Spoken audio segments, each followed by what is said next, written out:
My name is Sarah. I am 38 years old now. When I look back, it feels like a very long time ago that I met Daniel. I was only 20 then, young and full of dreams. He was 22, handsome, with a quick smile that always made me feel warm inside. We fell in love fast, the way young people sometimes do. We got married just before my 21st birthday. 18 years. That's how long we were together. 18 years of building a life side by side. For most of those years, our life was good. Really good. Daniel was a kind husband. He worked as an accountant for a small company in the city. It wasn't a very exciting job, he sometimes said, but it was steady. He worked hard, and I appreciated that. I worked part-time at the local library, a job I enjoyed because I love books and the quiet atmosphere. We didn't have a lot of money, but we had enough. We bought a small house with a little garden. Daniel loved planting tomatoes every summer, and I loved making sauce from them in the autumn. We painted the walls together, chose furniture, and slowly made it our home. We laughed a lot in those early years. Daniel had a funny way of telling stories about his day at work, making even boring office problems sound interesting. We enjoyed simple things, watching movies on Friday nights with a big bowl of popcorn, going for walks in the park on Sundays, having dinner with friends sometimes. We didn't have children, which was something we talked about but never quite decided on. Our life felt complete just with us. I truly believed we were happy. Looking back, maybe I only saw what I wanted to see. But I loved him. For 18 years, I loved him very much, with all my heart. I trusted him completely. I thought I knew everything about him, and he knew everything about me. But then, about a year ago, things started to feel different. It wasn't one big event. It was small things, slowly adding up. Daniel began to change. He became quieter. He used to come home and tell me all about his day, the good and the bad. Now he would just give short answers. "How was work, honey?" I would ask. "Fine," he'd reply, his eyes already looking past me, maybe towards the television or his phone. He started coming home later from work more often. At first, it was just once or twice a week. Then it became almost every day. He always had a reason. "Big project at work," he'd say, or "had to finish some reports." He looked tired all the time, with dark circles under his eyes. He seemed stressed, his shoulders often tight. I tried to be understanding. Work can be demanding. I suggested he take a holiday. Maybe we could go away somewhere quiet for a weekend. "No, I can't," he answered quickly. "Too much to do." When I asked him directly, "Is everything okay, Daniel? You seem worried," he always brushed it off. Yes, I'm fine. Just busy at work, Sarah. Don't worry about me." But his smile didn't reach his eyes anymore. It looked forced, like a mask he put on. I started to feel a knot in my stomach. Something felt wrong. Our comfortable, happy home started to feel different too. The air felt heavier, quieter. We didn't laugh as much. Sometimes the silence between us felt loud. I tried to ignore the feeling.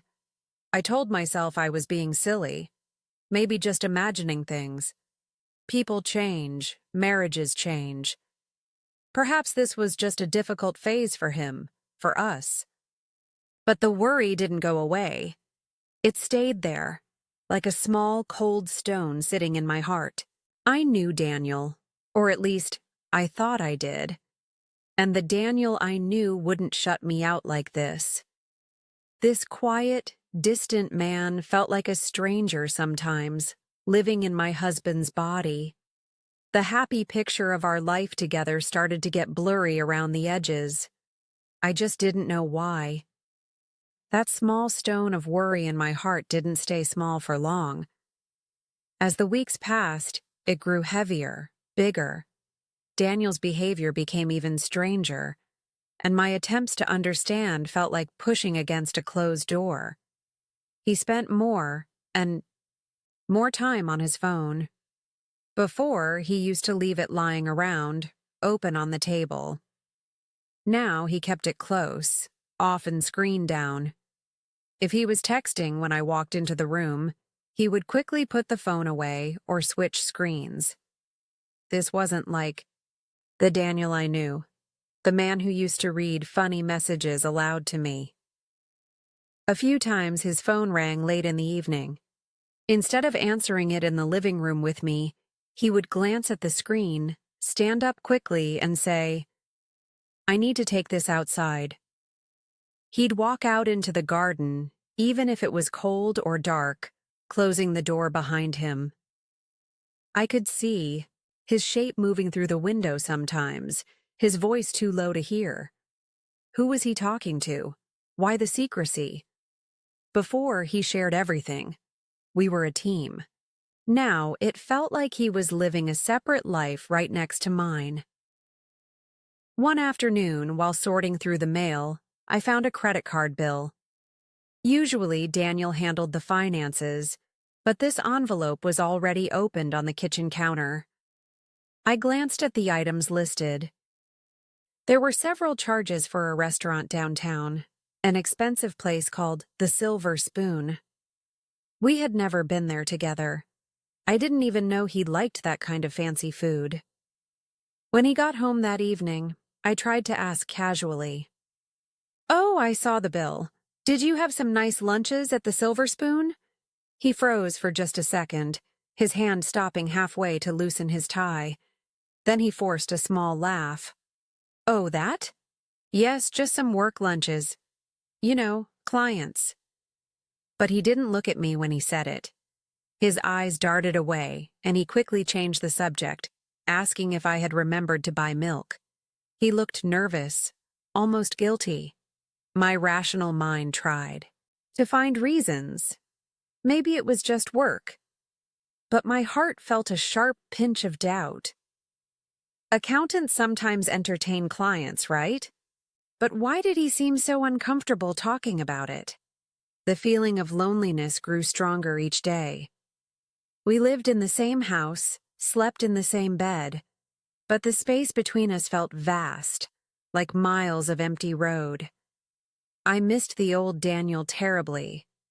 I missed his easy smile, our comfortable silences, the way he used to hold my hand when we watched TV. This new tension was exhausting. I felt like I was walking on eggshells, afraid to say the wrong thing, afraid of his quiet distance or his sudden, rare flashes of irritation. One afternoon, I met my friend Lisa for coffee. Lisa has been my friend since high school. She knows me well. I couldn't hold it in anymore. "I am so worried about Daniel," I confessed, stirring my coffee round and round. "He's changed so much. He's secretive. He's distant. I feel like I don't know him anymore." Lisa listened patiently, her expression kind. "Oh, Sarah," she said softly, "that sounds really hard. Have you tried talking to him? I mean, really talk. Tell him how you feel." Her words gave me a little courage. That evening, I decided to try again. I waited until after dinner, when things felt calmer. "Daniel," I started, my voice trembling slightly. "Please, we need to talk. I feel like something is wrong. I feel you are hiding something from me. It's making me feel lost." I expected him to be quiet, or maybe even sad. Instead, his face hardened. He stood up abruptly. "Hiding something? Sarah, I told you, everything is fine. It's just work. Why can't you trust me? Stop worrying all the time." His voice was louder than usual, sharp with anger. It startled me, even scared me a little. He had never raised his voice to me like that before. His anger threw me off balance. Suddenly, I felt ashamed. Maybe he was right. Maybe I was the problem. Maybe my constant questioning, my lack of trust, was pushing him away. Was I being unfair? Was I damaging our marriage with my suspicions? The thought felt awful, like I was the one being unfaithful. Not to him physically, but to the promise of trust we had made. It felt like I was cheating on the idea of our marriage by doubting him. Confused and hurt, I didn't know what to think anymore. I just knew the distance between us felt wider than ever. After Daniel's angry outburst, things felt even colder between us. I stopped asking questions. I didn't want to provoke his anger again, and honestly, I felt too tired and confused. That feeling of maybe being the problem, of unfairly doubting him, lingered. So I tried to be patient. I focused on my work at the library, on reading, on keeping the house tidy. I waited, hoping things would somehow get better on their own, that the old Daniel would reappear.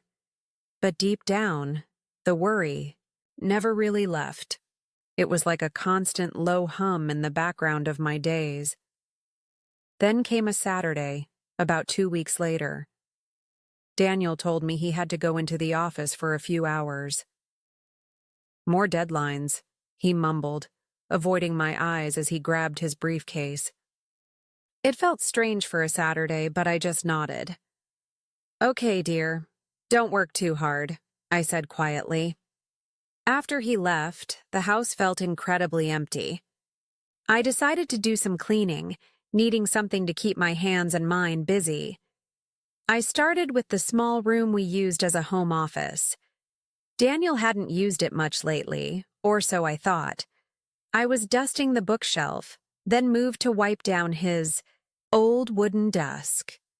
It was cluttered with papers and envelopes. As I knelt to clean the legs of the desk, my hand brushed against something tucked away underneath, pushed far back into the shadows. Curious, I reached under. My fingers touched cardboard. I pulled it out. It was a simple brown shoebox closed with tape. It looked deliberately hidden. Why would Daniel hide a shoebox under his desk? My heart started beating faster. A feeling of dread washed over me. Part of me wanted to push it back, pretend I hadn't seen it. But the rational part, the part that knew something was deeply wrong, couldn't ignore it. My hands were trembling slightly as I carefully peeled back the tape and lifted the lid. Inside, there were no shoes. It was full of papers. Not just random papers, but official-looking letters, envelopes with urgent stamps, and bank statements I had never seen before. My eyes scanned the top few letters. They weren't love letters, thank goodness. That was one fear I'd had. But these were almost worse. They were demanding letters from loan companies, some with angry red warnings about overdue payments. There were letters from people I didn't even know, asking for money Daniel clearly owed them. Large sums of money. My breath caught in my throat. I dug deeper into the box, feeling colder with every paper I touched. And then I found it. An official letter from Daniel's company, the accounting firm he supposedly worked so hard for. It was dated 6 months ago. It wasn't a commendation or a project update. It was a termination letter. Daniel had lost his job half a year ago. He hadn't been going to work every morning. He hadn't been staying late for projects. He had been pretending. Every single day for 6 months, he had left the house with his briefcase and come back tired, pretending to have had a long day at the office. The late nights, the stress, the secret phone calls, the restaurant bills. It all clicked into place with sickening clarity. He wasn't busy. He was hiding a devastating secret. I sat there on the floor, the box in my lap, feeling numb and shaky. I didn't know how long I sat there before I heard his key in the front door. I didn't move. He walked into the office, perhaps looking for something. He stopped dead when he saw me on the floor, the box open beside me, the papers scattered slightly. "Sarah? What are you doing?" he asked, his voice sounding strange. I looked up at him. My own voice was quiet, barely a whisper, but it felt heavy in the silent room. "Daniel, what is this?" I asked, gesturing towards the box. His face went completely white. All the color drained away, leaving him looking pale and suddenly older. He stared at the box, then at me, his mouth opening slightly, but no sound came out. He couldn't speak. He just stood there, frozen. After a long moment, the fight seemed to go out of him. He slowly sank onto the office chair, his shoulders slumping.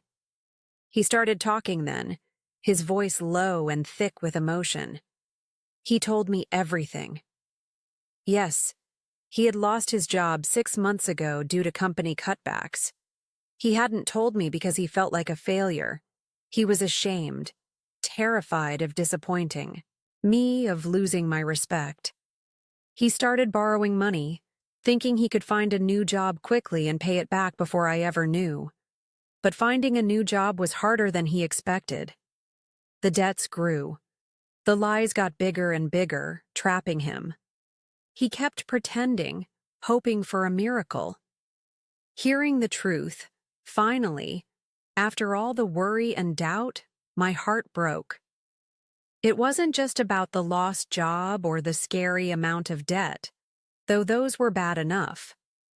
It was the deception, the sheer scale of the lies. For 6 months, he had looked me in the eye every day and lied. He had let me worry, let me doubt myself while he carried this huge secret. The man I had loved and trusted for 18 years, the man I thought I knew inside and out, had built a wall of lies between us. In that moment, the image I held of our life together, our happy, honest marriage, completely shattered. This mess of secrets and fear, this was the truth, and I didn't know if we could ever come back from it. We sat in the quiet office for a long time after Daniel finished speaking. The air was thick with unspoken words and the heavy weight of his confession. I listened to everything he said, trying to absorb the reality of it all. He cried, tears running down his face as he spoke of his shame and fear. And I cried too, for the husband I thought I knew, for the 18 years of shared life that now felt tainted by this long deception, and for the future I thought we had. He kept saying he was sorry, over and over again, and strangely, I believed him. I believed he was genuinely sorry for the lies, for the mess he had created, for the pain he had caused me. I could see the desperation in his eyes. But belief in his sorrow wasn't enough. Sorry couldn't erase the past 6 months. Sorry couldn't magically repair the trust that had been so completely broken. 18 years is a long time to build a life with someone. I had loved Daniel deeply. A part of me still did, remembering the good years, the kind man he used to be, or perhaps the man I believed him to be. But love, I realized sadly, couldn't stand alone without honesty. Our marriage, which I thought was built on solid ground, felt like it was standing on sand now, ready to collapse. How could we move forward? How could I ever look at him again without wondering what else he might be hiding? How could I rely on him, share my life with him, knowing he was capable of such sustained pretense? Every late night, every vague answer, every secret phone call would forever be suspect. Living like that, constantly questioning, constantly doubting. It wasn't a life I wanted. Staying with him now, knowing the foundation of trust was gone, felt fundamentally wrong. It felt dishonest. It felt like I would be betraying myself, betraying my own need for truth and openness in a partnership.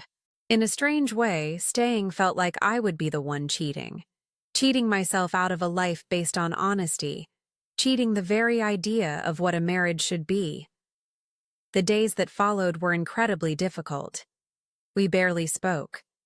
We moved around the house like ghosts, the silence filled with unspoken grief and uncertainty.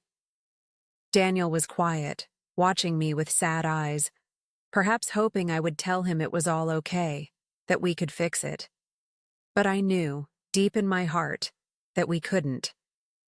Not now, maybe not ever. The damage was too deep. After many sleepless nights and quiet, tearful reflections, I made a decision.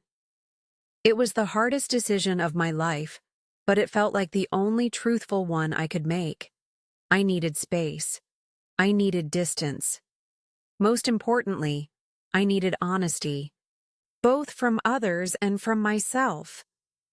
I decided I had to leave our home, leave the life we had built together.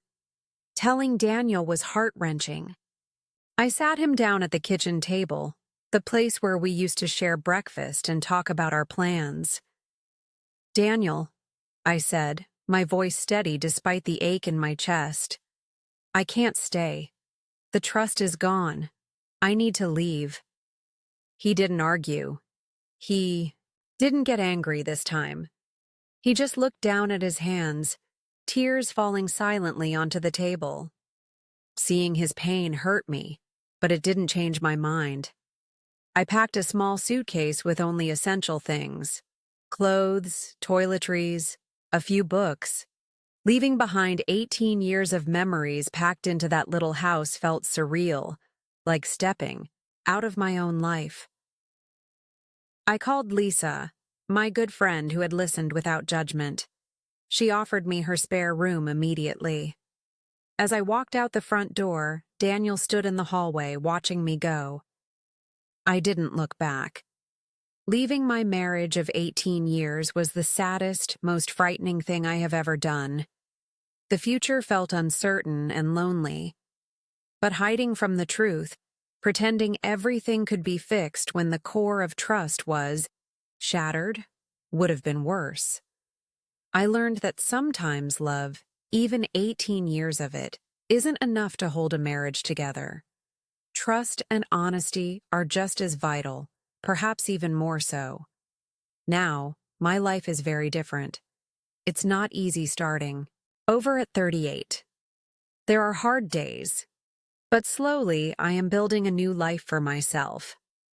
A smaller life, perhaps, but one that feels more authentic, more real, because it is built on a foundation of truth. I learned something important through all this pain. I am stronger than I ever thought I was. And I learned that facing the truth, no matter how much it hurts, is always the right path forward. It's the only way to truly live honestly, both with others and with yourself.